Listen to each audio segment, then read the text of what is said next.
વિદ્યાર્થી મિત્રો, આજના વિડિયો લેક્ચરમાં આપણે ભણવાના છીએ નર પ્રજનન તંત્રનો આગળનો ભાગ, એટલે કે સહાયક પ્રજનન નલિકાઓ.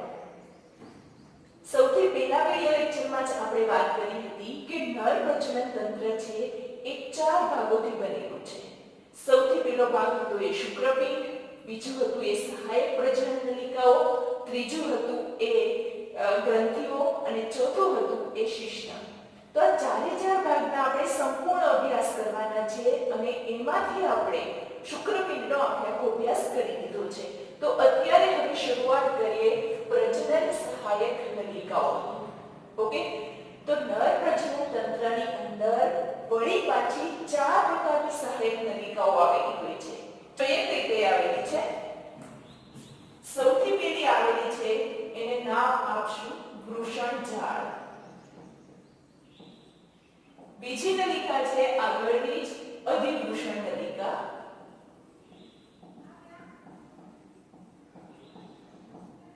નેક્સ્ટ આવશે શુક્રવાહિકાઓ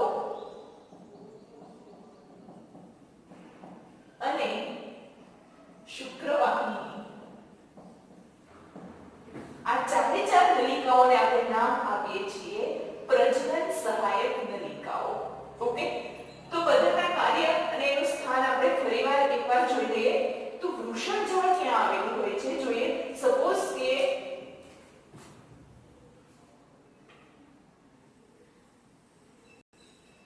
આ પેલું છે એ શુક્રપિંડ આપેલું છે અને શુક્રપિંડનો એટલો ભાગ છે અહીંયા આવેલી છે એ જાલિકાઓ આવેલી છે, નાના એવા ઝાડના સ્વરૂપે આવેલી.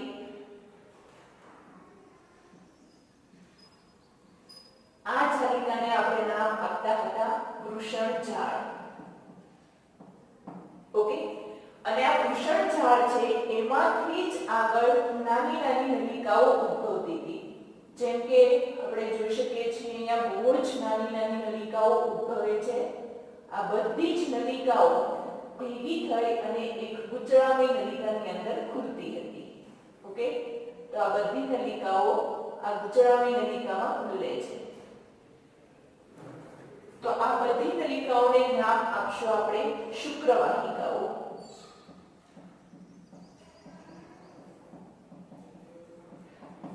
અને અહીંયા આપણે જોયું કે શુક્રપિંડીય કોટરો છે અને શુક્રપિંડીય કોટરોની અંદર શું આવેલું હોય છે, આવી રીતે શુક્રોત્પાદક નલિકા આવેલી હોય છે.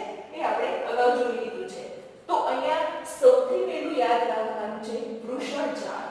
અને વૃષણજાળમાં શુક્રકોષ જ્યારે આવે છે, ઓકે, શુક્રકોષનું નિર્માણ કરવાનું કામ શુક્રોત્પાદક નલિકાનું છે. અને દરેક ખંડોની અંદર આવેલી શુક્રોત્પાદક નલિકાઓ જ્યારે શુક્રકોષનું નિર્માણ કરી લે ત્યારે બધા જ શુક્રકોષ વૃષણજાળમાં પ્રવેશે છે. ઓકે, એટલે વૃષણજાળ છે એ શુક્રકોષને આગળ વહન કરવામાં ફક્ત ને ફક્ત મદદ કરે છે. એટલે આપણે એને સામેલ કર્યો છે કે પ્રજનન સહાયક નલિકાઓની અંદર. ઓકે, વૃષણજાળમાંથી ફરી પાછી આ નાની નાની વાહિકાઓ ઉદ્ભવે છે અને આ વાહિકાઓને આપણે નામ આપીએ છીએ શુક્રવાહિકાઓ. તો એ પણ શુક્રકોષોને આગળ તરફ જવામાં જ મદદ કરે છે. એટલે એ છે આપણા બીજા નંબરની સહાયક નલિકાઓ. અને દરેક શુક્રવાહિકાઓ છે એક મોટી ગુચળામય નલિકામાં ખુલે છે અને એ છે ત્રીજી સહાયક નલિકા, એટલે કે અધિવૃષણ નલિકા. અને અધિવૃષણ નલિકા એ શુક્રપિંડના પશ્ચ ભાગે બહારની બાજુ આવેલી હોય છે. અને એ જ અધિવૃષણ નલિકામાંથી ફરી પાછી એક નાની નલિકા ઉદ્ભવે છે અને એ ઇન્ગ્વિનલ નલિકા મારફતે ઉદરગુહા તરફ જાય છે. અને આ નલિકા છે ચોથી સહાયક નલિકા છે, જેને આપણે નામ આપીએ છીએ શુક્રવાહિની. ઓકે, તો આ ચોથી નલિકા એટલે કે શુક્રવાહિની. ક્લિયર? તો અહીંયા જોયું આપણે કે નિર્માણ કરવાનું, શુક્રકોષનું નિર્માણ કરવાનું કામ ફક્ત ને ફક્ત શુક્રોત્પાદક નલિકાનું છે. પણ શુક્રોત્પાદક નલિકા જ્યારે શુક્રકોષોનું નિર્માણ કરી લે ત્યારબાદ આગળ અને આગળ શુક્રકોષો વધે છે. એ બાકીની નલિકાઓની સહાયતાના કારણે વધે છે. ઓકે, બધા શુક્રકોષ નિર્માણ થઈ અને વૃષણજાળમાં આવે છે જાળ મારફતે એ ફરી પાછા નાની નાની શુક્રવાહિકાઓમાં પ્રવેશે છે અને શુક્રવાહિકાઓમાં પ્રવેશ્યા બાદ એ અધિવૃષણ નલિકામાં જાય છે અને અધિવૃષણ નલિકામાં તેનું સંગ્રહણ થાય છે અને ત્યાં જ એનું પરિપક્વન થવાનું કાર્ય થાય છે. ઓકે, એટલે આ નેસેસરી છે કે શુક્રકોષો અધિવૃષણ નલિકામાં સંગ્રહણ પામે. જો એમાં સંગ્રહણ પામશે તો જ સંપૂર્ણ રીતે પરિપક્વ થઈ શકશે. ઓકે, અને પરિપક્વ શુક્રકોષો અધિવૃષણ નલિકા મારફતે શુક્રવાહિનીમાં પ્રવેશ કરે છે. ઓકે, જ્યારે શિશ્નની અંદર રુધિરનો ભરાવો થાય છે ત્યારે એના કારણે થઈ અને શુક્રવાહિનીમાંથી શુક્રકોષો આગળ તરફ ધકેલાય છે. ઓકે, તો આપણે આગળની પ્રોસેસ જોઈએ. આગળ કઈ રીતે શુક્રકોષ વધવાના હોય છે. ઓકે, તો સપોઝ કે અહીંયા આવેલું છે એ મૂત્રાશય છે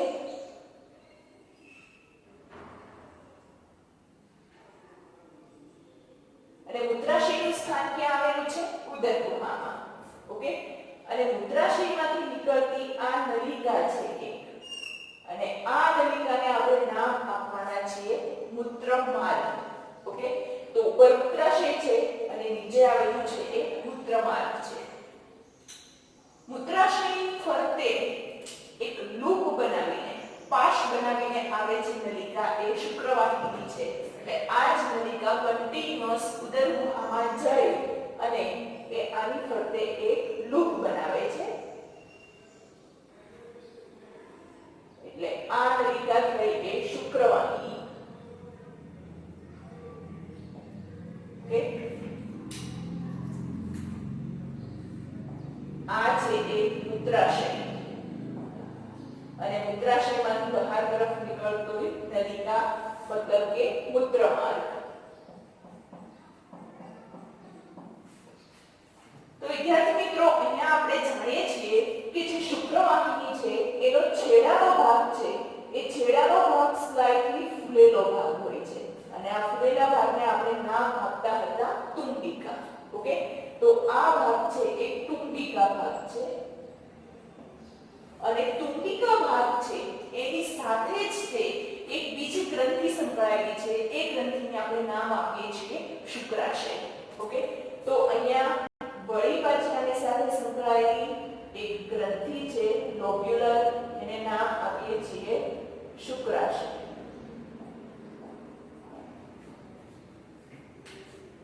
તો શુક્રકોષો છે એ શુક્રવાહિનીમાં પ્રવેશ કરે છે અને શુક્રવાહિનીમાં પ્રવેશ કર્યા બાદ એક સામાન્ય નલિકા દ્વારા એ શુક્રાશયની નલિકા સાથે ખુલી જાય છે અને શુક્રાશયની નલિકા અને શુક્રવાહિની બંને ભેગા થઈ અને એક સામાન્ય નલિકા બનાવે છે.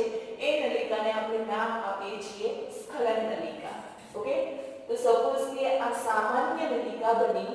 આ નલિકા બ્લેક કલરની જે તમને દેખાઈ રહી છે, આ નલિકાને નામ આપીશું સ્ખલન નલિકા.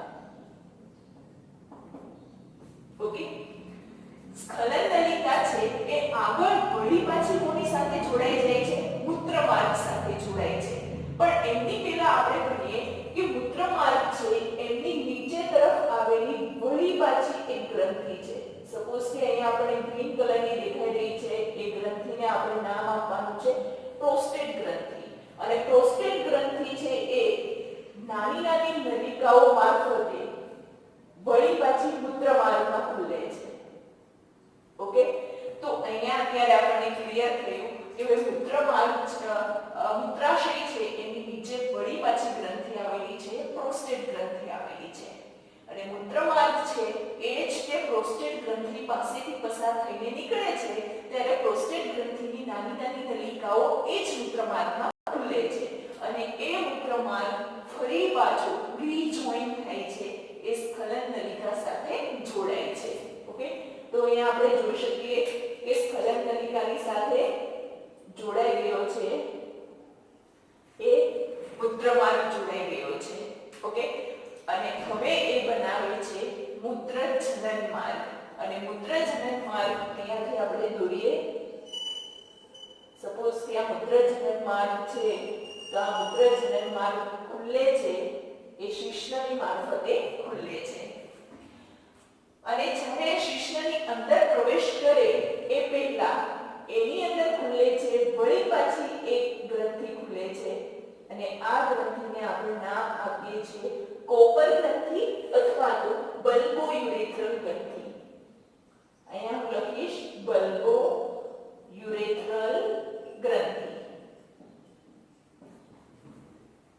ઓકે, તો આટલું કનેક્શન્સ આપણા માટે સમજવું બહુ જરૂરી છે કારણ કે આ સહાયક નલિકાઓ બધી આમની અંદર આપણને દેખાઈ રહી છે. આ હતી શુક્રવાહિની મૂત્રાશયની ફરતે લૂપ બનાવીને આવી. એ લૂપ બનાવીને એનો છેલ્લો છેડો હતો એ ફૂલેલો એનો જેને તુંબિકા નામ આપ્યું. તુંબિકા વળી પાછી શુક્રાશયની સાથે ખુલ્લી અને કોમન નલિકા બનાવે છે. સામાન્ય નલિકા જેને સ્ખલન નલિકા કહેવામાં આવે છે અને સ્ખલન નલિકાની સાથે મૂત્રમાર્ગ પ્રોસ્ટેટ ગ્રંથિની સાથે થઈ અને એની સાથે જોડાઈ જાય છે. ઓકે, આ ગ્રંથિ હતી આપણી પ્રોસ્ટેટ ગ્રંથિ અને આ માર્ગ છે એને મૂત્રમાર્ગ નામ આપશું અને સામાન્ય રીતે નળની અંદર મૂત્રજનન માર્ગ હોવાથી કહેવાશે. એટલો ભાગ હતો એ મૂત્રમાર્ગ અને આ ભાગ હતો એ મૂત્રજનન માર્ગ જે કમ્પ્લીટલી શિશ્નની અંદર આવેલો હોય છે. ઓકે, તો વિદ્યાર્થી મિત્રો, આના પછી આપણે સહાયક નલિકાઓની વાત ભણવાનું છે. એક ગ્રંથિઓ ભણવાની છે, સહાયક પ્રજનન ગ્રંથિઓ. ઓકે, સહાયક પ્રજનન ગ્રંથિઓમાં નર પ્રજનન તંત્રમાં 3 ગ્રંથિ આવેલી છે. સૌથી પહેલી ગ્રંથિ છે જેને નામ આપીએ છીએ શુક્રાશય. બીજી ગ્રંથિ છે એને નામ આપીશું પ્રોસ્ટેટ ગ્રંથિ અને ત્રીજી ગ્રંથિ છે જેને નામ આપીએ છીએ બલ્બો યુરેથ્રલ ગ્રંથિ અથવા તો કોપર ગ્રંથિ. ઓકે, એમાં આપણે અભ્યાસ કરીએ. સૌથી પહેલો શુક્રાશયનો.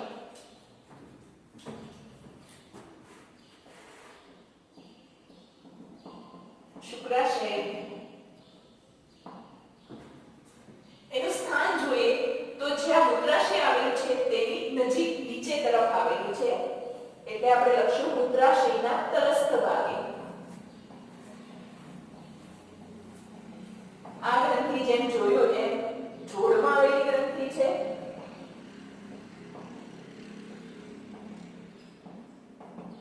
અને બંને શુક્રાશય ભેગા થઈ અને એક સ્ખલન નલિકાનું નિર્માણ કરે છે. શુક્રવાહિની સાથે જોડાય અને સ્ખલન નલિકાનું નિર્માણ કરવા માટે મદદ કરે છે. એટલે આ સ્ખલન નલિકાનું નિર્માણ કરે છે.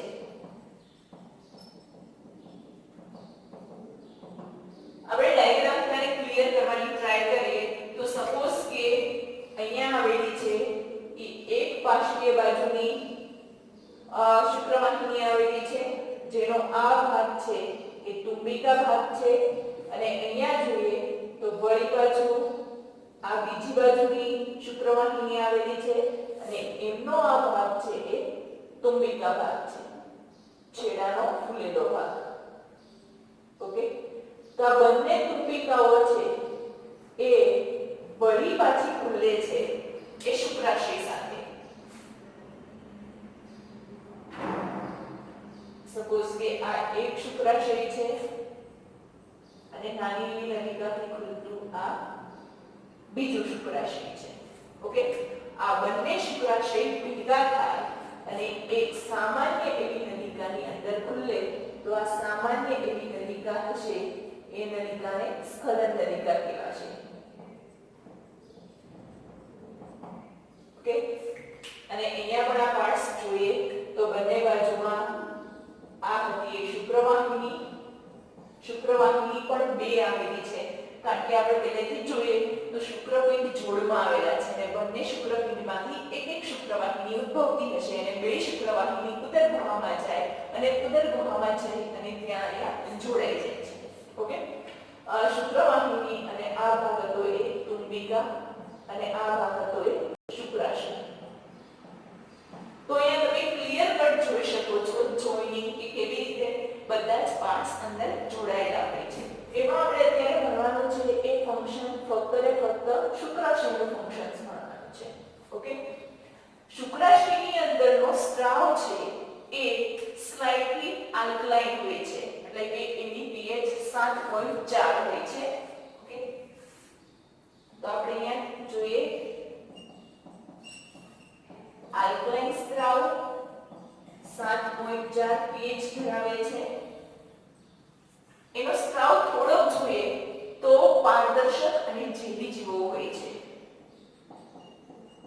એની અંદરનો સ્ત્રાવ પારદર્શક અને જેલી જેવો. ઓકે, નેક્સ્ટ આપણે જોઈએ કે એમની અંદર આવેલા દ્રવ્યો કયા કયા છે, એની અંદર કન્ટેન્ટ શું આવેલું છે. તો શુક્રાશયની અંદર મેઇનલી આવેલું હોય છે કે ફ્રુક્ટોઝ આવેલું હોય છે. એની અંદર અંતઃસ્ત્રાવ તરીકે પ્રોસ્ટાગ્લેન્ડિન્સ આવેલા હોય છે અને કેટલાક એની અંદર ક્લોટિંગ પ્રોટીન્સ પણ આવેલા હોય છે.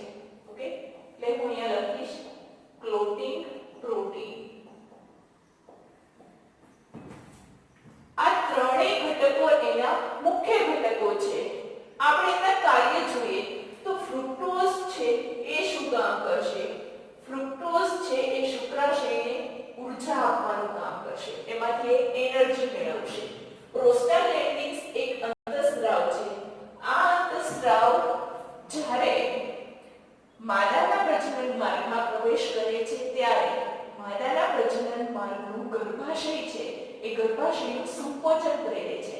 ગર્ભાશયના સંકોચનના કારણે એમની અંદર પ્રવેશેલા શુક્રકોષ વધારે ગતિથી અંદર તરફ પહોંચી શકે છે. એટલા માટે પ્રોસ્ટાગ્લેન્ડિન્સ અંતઃસ્ત્રાવ જરૂરી છે. ઓકે, તો આમનું મુખ્ય કાર્ય છે એ ગર્ભાશયનું સંકોચન કે શું?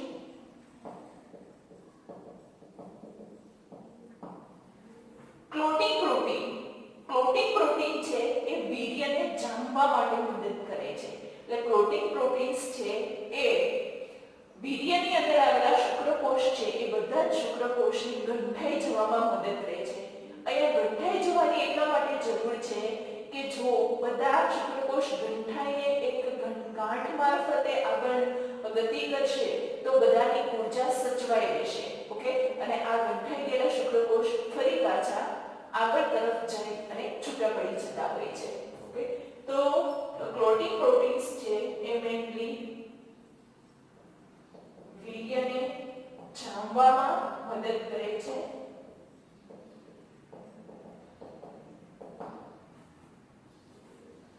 ઓકે, અને એનો સ્ત્રાવ આલ્કલાઇન છે એટલા માટે એક બીજું એનું ફંક્શન આપણે કહીશું કે એ નરના મૂત્રજનન માર્ગને અને માદાના યોનિ માર્ગને તટસ્થીકરણ કરવાનું કામ કરે છે. કારણ કે જનરલી માદાના યોનિ માર્ગની pH પણ સ્લાઇટલી એસિડિક હોય છે અને મૂત્ર માર્ગની અંદરથી મૂત્ર પસાર થયું હોય છે એટલે એ પણ સ્લાઇટલી એસિડિક હોય છે. અને આવા એસિડિક માર્ગમાંથી સીધા શુક્રકોષ પ્રવેશે તો એને હાનિ થઈ શકે છે. એટલા માટે તટસ્થીકરણનું કાર્ય કરે છે એ શુક્રાશયનું પ્રવાહી. ઓકે, માદાના યોનિ માર્ગ અને નરના મૂત્રજનન માર્ગને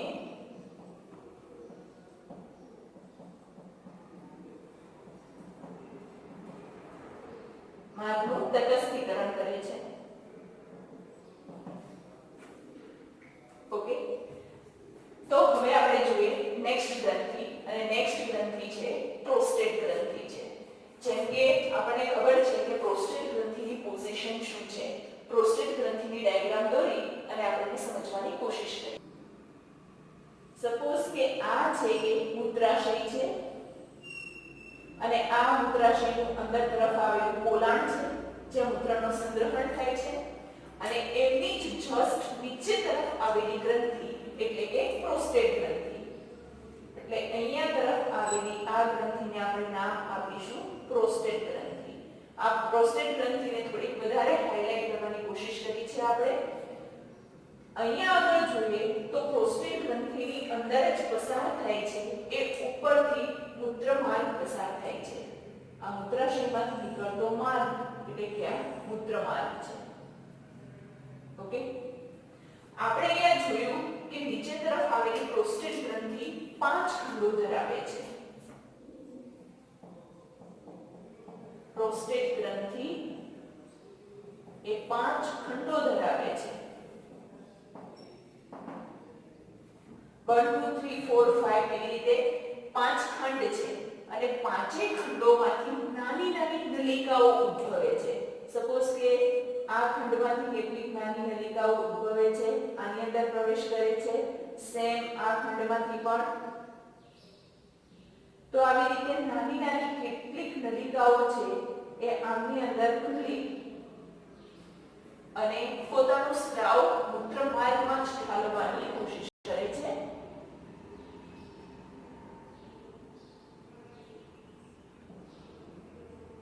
આ મૂત્રમાર્ગ છે અને આ છે મૂત્રાશય. આવી રીતે સ્થાન પામેલી છે પ્રોસ્ટેટ ગ્રંથિ સ્થાન પામેલી છે. ઓકે, તો પ્રોસ્ટેટ ગ્રંથિની અંદર આપણે જોઈએ કે એ અયુગ્મી ગ્રંથિ છે, એટલે કે જોડમાં આવેલી નથી, સંખ્યામાં ફક્ત એક જ થશે. બીજું આપણે જોઈએ તો મૂત્રાશયના નીચેની તરફ આવેલી ગ્રંથિ છે. આની અંદરનો સ્રાવ જોઈએ તો દૂધિયો સ્રાવ હશે, મિલ્કી હશે અને બહુ જાડો સ્નિગ્ધ હશે. ઓકે, એટલે આપણે અહીંયા કહીએ છીએ સ્નિગ્ધ અને દૂધિયો સ્રાવ હોય છે. આનો સ્રાવ છે સ્લાઇટલી એસિડિક હોય છે, એટલે કે એની pH છે આશરે 6.5 જેટલી હોય છે. થોડો એસિડિક સ્રાવ, pH 6.5. આના સ્ત્રાવને જો આપણે કન્ટેન્ટ જોઈએ તો એની અંદર મેન આવેલું છે સિટ્રિક એસિડ આવેલું છે. ઓકે, સિટ્રિક એસિડ ઉપરાંત એની અંદર કેટલાક ઉત્સેચકો આવેલા છે.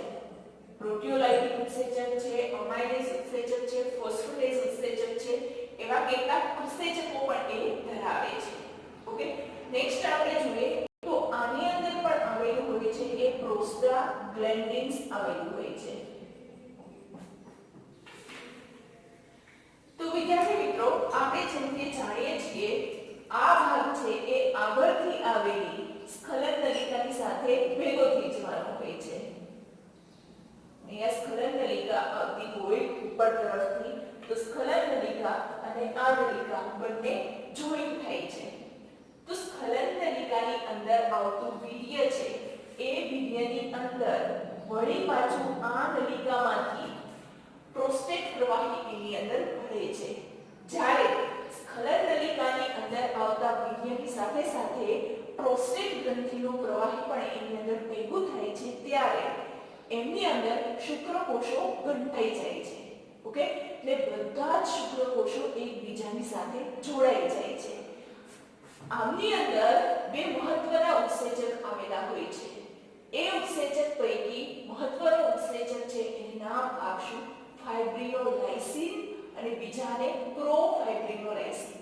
એટલે પ્રોફાઇબ્રિનોલાઇસિન એ ફાઇબ્રિનોલાઇસિનનું આગળનું સ્વરૂપ છે જે નિષ્ક્રિય સ્વરૂપે આવેલું હોય છે. ઓકે, આપણે સમજીએ આની અંદર બે પ્રકારના ઉત્સેચક આવેલા છે. એક નિષ્ક્રિય ઉત્સેચક જેને આપણે નામ આપીશું પ્રોફાઇબ્રિનોલાઇસિન. ઓકે, અને પ્રોફાઇબ્રિનોલાઇસિન છે એ ઉત્સેચક જ જ્યારે સક્રિય બને ત્યારે કહેવાય છે ફાઇબ્રિનોલાઇસિન. ઓકે, સપોઝ કે અહીંયા છે કે શુક્રકોષ ગંઠાઈ ગયેલા શુક્રકોષ છે. ઓકે, અને આ શુક્રકોષ આગળ તરફ વહન પામે, આગળના માર્ગની અંદર વહન પામશે ત્યારે એ ગંઠાઈ ગયેલા સ્વરૂપે જ વહન પામશે, જેના કારણે એને એનર્જીની ઓછી જરૂર પડશે.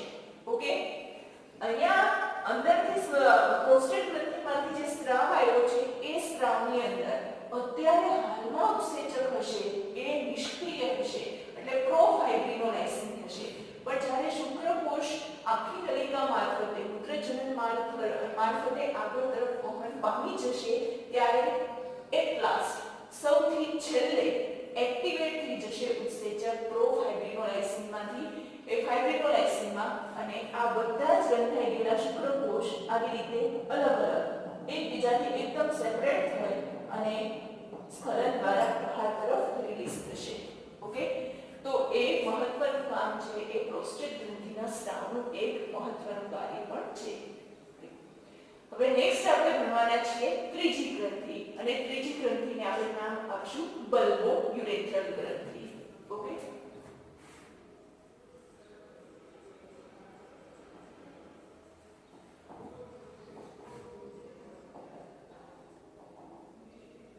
બલ્બોયુરેથ્રલ ગ્રંથિ છે એ મૂત્રજનન માર્ગની બંને પાંખીય બાજુએ આવેલી હોય છે.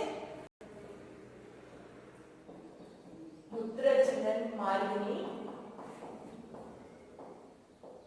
બંને પાંખીય બાજુએ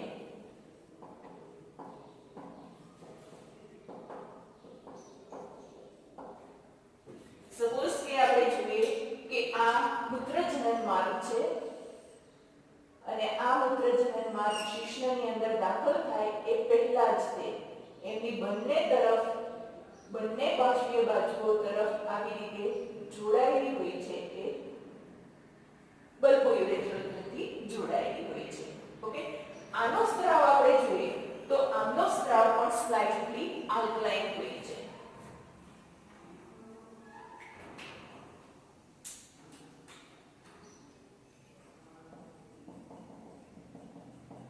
આલ્કલાઇન સ્ત્રાવ કરે છે અને જેની pH છે એ 7.2 pH હોય છે. આનો સ્ત્રાવ છે એ પણ પારદર્શક અને શ્લેષ્મી સ્ત્રાવ હોય છે. શ્લેષ્મ જેવો સ્ત્રાવ હોય છે અને આનું કાર્ય જોઈએ તો વળી પાછું જોઈશું કે નર પ્રજનન તંત્ર અને માદા પ્રજનન તંત્રના પાર્ટ્સને તટસ્થીકરણ કરવાનું હોય છે પ્લસ ઘર્ષણ વિરોધક તરીકે પણ આ કામ કરે છે. ઘર્ષણ વિરોધક અને તટસ્થીકરણ કરવાનું કામ કરે છે. તો અહીંયા આપણે જોયું કે ત્રણ સહાયક પ્રજનન ગ્રંથિ છે અને ત્રણે ત્રણ સહાયક પ્રજનન ગ્રંથિનો સ્ત્રાવ જ્યારે શુક્રકોષની સાથે ભેગો થાય ત્યારે સંયુક્ત આખા મિશ્રણને આપણે નામ આપીએ છીએ વીર્ય. ઓકે. તો વીર્ય એટલે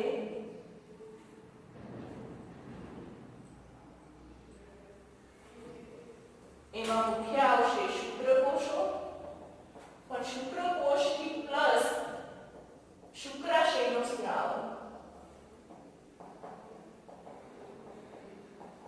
પ્લસ બીજો પ્રોસ્ટેટ ગ્રંથિનો સ્ત્રાવ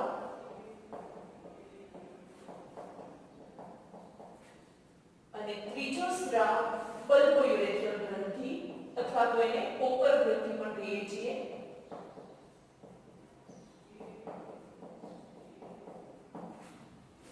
આ ત્રણેય સ્ત્રાવ પ્લસ શુક્રકોષો આનું મિશ્રણ એટલે કે વીર્ય તરીકે ઓળખાય છે. ઓકે. નરપ્રજનન તંત્રના આગળનો ભાગ શિશ્ન એ આપણે નેક્સ્ટ વિડિયો લેક્ચરમાં ભણીશું. ત્યાં સુધી